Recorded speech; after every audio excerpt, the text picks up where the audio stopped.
ایک معصوم بچہ جس کے رونے سے ماں قبر سے باہر آ گئی۔ بچہ جب ماں کی قبر پر رو رہا تھا، ماں کی روح قبر سے باہر نکل آئی۔ ماں کیا ہوتی ہے؟ جب اس کی اولاد کو تکلیف پہنچتی ہے تو اس کی روح کانپ جاتی ہے۔ آج کا یہ حیرت انگیز واقعہ سن کر آپ کا ایمان تازہ ہو جائے گا۔ ماں سے محبت کرنے والے اس واقعے کو آخر تک لازمی سنیں۔ یہ واقعہ ہے بھارت کے ایک گاؤں کا۔ اس گاؤں میں ایک غریب عورت اور اس کا شوہر اپنے بیٹے کے ساتھ رہتے تھے۔ ناظرین، یہ واقعہ اس عورت کا ہے۔ وہ عورت بہت ہی نیک اور پرہیزگار تھی۔ اس عورت کا نام زینب تھا۔ زینب کے گھر میں ہر خوشی تھی جو وہ چاہتی تھی، لیکن اللہ نے اسے ایک خوشی سے محروم رکھا تھا۔ وہ خوشی تھی اولاد کی۔ ان دونوں میاں بیوی کا کوئی اولاد نہیں تھی۔ شادی کو 5 سال گزر گئے تھے۔ لوگ زینب کو طرح طرح کی باتیں سناتے اور طعنے دیتے۔ تم بانجھ ہو، اولاد پیدا نہیں کر سکتی۔ اس کے شوہر کو کہتے تھے تم دوسری شادی کر لو، 5 سال ہو گئے، اللہ نے اس کو اولاد کی خوشی نہ دی۔ زینب جب لوگوں کی باتیں سنتی تو دل ہی دل میں رونے لگ جاتی اور اللہ سے دعا کرتی، اے اللہ، میرا تجھ پر ایمان ہے، اگر تو میری دعا نہیں سنے گا تو کون سنے گا؟ اگر میری قسمت میں اولاد نہیں لکھی، مجھے نہیں پتا، تو میری قسمت میں اولاد لکھ دے، کیونکہ میں تم سے دعا مانگنے والی ہوں۔ تم دعا مانگنے والوں کو قبول کرتا ہے۔ اسی طرح کچھ دن گزر گئے۔ اللہ تعالیٰ نے زینب کے توکل کا انعام اسے دے دیا۔ ایک دن زینب کی طبیعت خراب ہو گئی۔ ڈاکٹر نے بتایا تمہاری بیوی ماں بننے والی ہے۔ یہ سن کر دونوں میاں بیوی خوشی سے پھول نہ سمائے۔ زینب اللہ کا شکر ادا کرنے لگی۔ ان دونوں خوش رہنے لگے۔ اب لوگ انہیں طعنے نہیں دیتے تھے۔ اب زینب اور اس کا شوہر بہت خوش تھا۔ اسی لیے آخرکار وہ ایک دن بھی آ گیا جس دن زینب کو اللہ نے ایک بہت ہی پیارا سا بیٹا دیا۔ خدا کا کرنا ایسا ہوا، زینب کی طبیعت بچے کی وجہ سے اچانک سے بگڑ گئی۔ اس درد کے ساتھ وہ اس دنیا سے چلے گئے۔ زینب وفات پا چکی تھی۔ اس کا شوہر ایک طرف خوشی دیکھ کر، دوسری طرف اپنی بیوی کی جدائی دیکھ کر بہت پریشان تھا۔ وہ اندر سے ٹوٹ چکا تھا۔ ایک طرف اپنے بیٹے کی خوشی، دوسری طرف بیوی کے چھوڑ جانے کا غم، اور اپنے بیٹے کو بغیر ماں کے دیکھ کر تڑپ رہا تھا۔ وہ اسی سوچ میں تھا، اب اس بچے کو کیسے پالوں؟ وہ بہت رونے لگا کیونکہ اپنی بیوی سے بے انتہا محبت تھی۔ وہ کہنے لگا مجھے چھوڑ کر مت جاؤ، میں تمہارے بیٹے کی پرورش کیسے کروں گا؟ لیکن کیا ہو سکتا تھا؟ یہ ایک آزمائش تھی۔ اللہ تعالیٰ نے اسے حوصلہ دیا اور اس نے صبر کر لیا۔ اپنے بچے کا خیال خود رکھنے لگا۔ زینب کی خواہش تھی اس بیٹے کا نام حیدر ہو، تو اس نے اپنی بیوی کی خواہش پر اپنے بیٹے کا نام حیدر رکھ دیا۔ اب بچہ آہستہ آہستہ بڑا ہونے لگا۔ اس نے کبھی بھی ماں کی کمی محسوس نہ ہونے دی۔ حیدر کو کبھی اس بات کا احساس ہی نہیں ہوا کہ اس کی ماں نہیں ہے، کیونکہ باپ نے اسے وہ ہر چیز لا کر دی تھی جو وہ منہ سے نکالتا تھا۔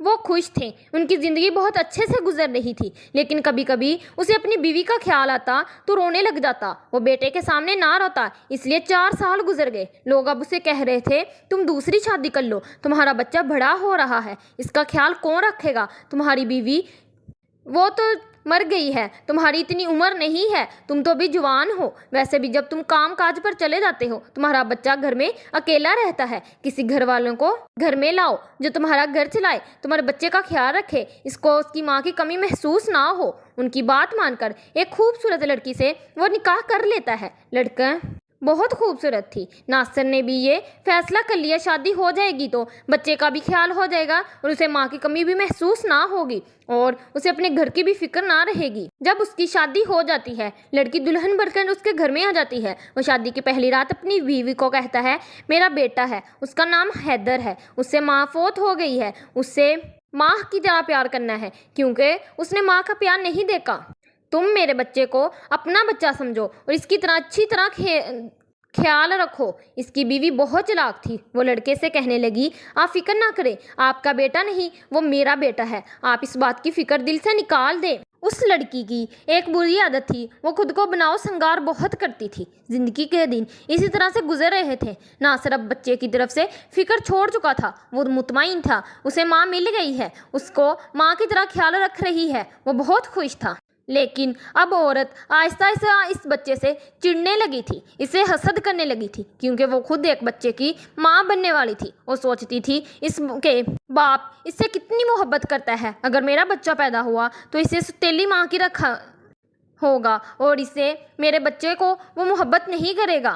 جب کبھی ناصر کام پر ہوتا، وہ گھر میں اکثر اسے ڈانٹتی رہتی، کہتی کہ میں تمہاری ماں نہیں ہوں، وہ اسے کہتی جب تک میرا بچہ اس دنیا میں آئے گا میں تمہیں گھر سے نکلوا کر ہی رہوں گی تاکہ تیرا باپ صرف اور صرف میرے بچے سے محبت کرے۔ وہ عورت اس بچے سے جلنے لگی تھی۔ اب وہ اس سے بڑے بڑے کام کروانے لگی جو ننھی سے جان نہ کر سکتا تھا۔ وہ بچہ ہر وقت رونے لگتا تھا، اس لیے اسے اپنی ماں کی کمی محسوس ہونے لگی تھی، کیونکہ وقت کے ساتھ ساتھ بچہ بڑا ہو گیا تھا اور اسے ہر چیز کی سمجھ آنے لگی تھی کہ یہ میری سگی ماں نہیں ہے، کیونکہ ناصر اپنے بیٹے کو اس کی اصلی ماں کی قبر پر لے کر جانے لگا تھا اور بتایا تھا یہ تمہاری امی کی قبر ہے۔ اب اس کی ماں اس پر بہت ظلم کرتی تھی، اس سے سارے کام کرواتی۔ ایک دن وہ روتا ہوا اپنی باپ کے پاس آیا اور کہا تیلی ماں مجھ پر ظلم کرتی ہے، بھاری بھاری کام کرواتی ہے، مجھے مارتی ہے۔ باپ کو جب پتا چلا وہ غصے میں آ گیا، وہ کہنے لگا میں تمہیں جان سے مار دوں گا۔ تو وہ مکار عورت رونے لگی، آنسو جھوٹے بکانے لگی، کہنے لگی آپ کیسے چھوٹے سے بچے کی بات پر یقین کر سکتے ہیں؟ وہ تو بچہ ہے، وہ کچھ بھی کہہ سکتا ہے۔ ناصر کو جیسے کیسے کر اس نے یقین دلوا دیا کہ یہ بچہ جھوٹ بول رہا ہے۔ باپ کے جانے کے بعد وہ عورت کہنے لگی تیری اتنی ہمت، اپنے باپ سے میری شکایت لگا دی۔ وہ ظالم عورت اس معصوم بچے کو مارنے لگتی ہے، ظلم کرنے لگتی ہے۔ وہ بچہ گھر سے باہر نکل گیا اور واپس کبھی مت آیا۔ وہ معصوم بچہ تھا، وہ ڈر کے مارے گھر چھوڑ کر نکل گیا اور بھوکا کئی دن تک بھٹکتا رہا، گلیوں سے کوڑوں سے روٹی بچا ہوا کھانا اٹھا کر کھا لیتا۔ اب اس کی زندگی ویران ہو چکی تھی، وہ بچہ بیکاری بن چکا تھا، وہ کباڑ اکٹھا کر کے بیچنے لگا۔ ادھر دوسری طرف جب ناصر گھر آیا اس کی بیوی رو رہی تھی، وہ مکار عورت ڈرامے بازی کر رہی تھی۔ وہ بیوی روتے ہوئے دیکھ کر پوچھتا ہے کیا ہوا ہے، تم کیوں رو رہی ہو؟ حیدر کہاں ہے؟ وہ کہنے لگی ہم لٹ گئے، ہم برباد ہو گئے، میرے بچے حیدر کو کسی نے اغوا کر لیا ہے۔ میں سو رہی تھی، بچہ باہر کھیل رہا تھا، جب میں باہر نکلی تو اسے اغوا کر کے لے کے جا چکا تھا۔ میں کیا کروں؟ لاکھ کوشش کی ڈھونڈنے کی، لیکن وہ مجھے نہیں ملا۔ صرف اس کے جھوٹے آنسو دیکھ کر وہ پگھل گیا۔ وہ کہنے لگا سچ میں میرا بیٹا اغوا ہو چکا ہے۔ اس کی بیوی جھوٹ موٹ کا رونا شروع ہو جاتی ہے۔ وہ بہت پریشان ہوا، میرا بچہ کہاں چلا گیا ہے؟ اس کے پیروں تلے زمین ہی نکل گئی تھی۔ وہ بیوی کے کہنے لگا آؤ میرے ساتھ، ہم مل کر بچے کو ڈھونڈتے ہیں، اللہ کرے گا مل جائے گا، میری تو دنیا ہی اجڑ گئی ہے، میں کیا کروں، اس کے بغیر تو میں مر جاؤں گا۔ چلاک عورت کے ساتھ وہ اپنی گلیوں میں تلاش کرنے لگا۔ بہت کوشش کرنے کے بعد بچہ نہ ملا، کیونکہ بچہ کہیں چلا گیا تھا۔ وہ معصوم بچہ در بدر کی ٹھوکریں کھاتا ہوا اب اپنی ماں کی قبر پر چلا گیا تھا اور وہاں جا کر اپنا سارا حال بتاتا ہے۔ وہ بچہ اپنی ماں کی قبر پر جاتا ہے، زور زور سے رونے لگتا ہے، چیخنے لگتا ہے، چلانے لگتا ہے، ایسے لگ رہا تھا جیسے اس کی ماں اسے سن رہی ہو۔ وہ کہہ رہا تھا ماں دیکھو تم مجھے چھوڑ کر چلے گئی ہو اور پیچھے تیرے بچے حیدر کو گھر سے نکال دیا ہے، اس کا باپ بھی اسے چھوڑ گیا ہے، ستیلی ماں نے مجھ پر ظلم کیا ہے، مجھے چھوڑ کر چلے آئی۔ ماں تو مجھے کیسے چھوڑ سکتی ہے؟ میں بھوکا ہوں، کئی دن سے میں نے کھانا نہیں کھایا۔ سب کچھ سن کر بچے کی ماں کی روح تڑپ اٹھتی ہے، اس بچے کی ماں کی روح آ جاتی ہے۔ اللہ کا کرنا ایسا ہوتا ہے، وہ قبر سے باہر نکل آتی ہے، وہ اپنے بچے کی تڑپ دیکھ کر باہر آ جاتی ہے۔ جب بچہ اپنی ماں کو اپنی آنکھوں کے سامنے دیکھتا ہے وہ خوشی سے جھوم اٹھتا ہے، اپنی ماں کے گلے لگ جاتا ہے۔ بچے کا درد محسوس کر رہی تھی، اللہ کے حکم سے وہ اس کے پاس بالکل ایسے سامنے حاضر ہو چکی تھی جیسے وہ زندہ ہو۔ اب وہ بچہ اپنی ماں کو سب کچھ بتا رہا تھا، میرے باپ نے دوسری شادی کر لی، میری ستیلی ماں مجھے گھر سے مارتی ہے، باہر نکال دیا ہے، میں اب گھر واپس نہیں جاؤں گا، میں تیرے ساتھ ہی رہوں گا۔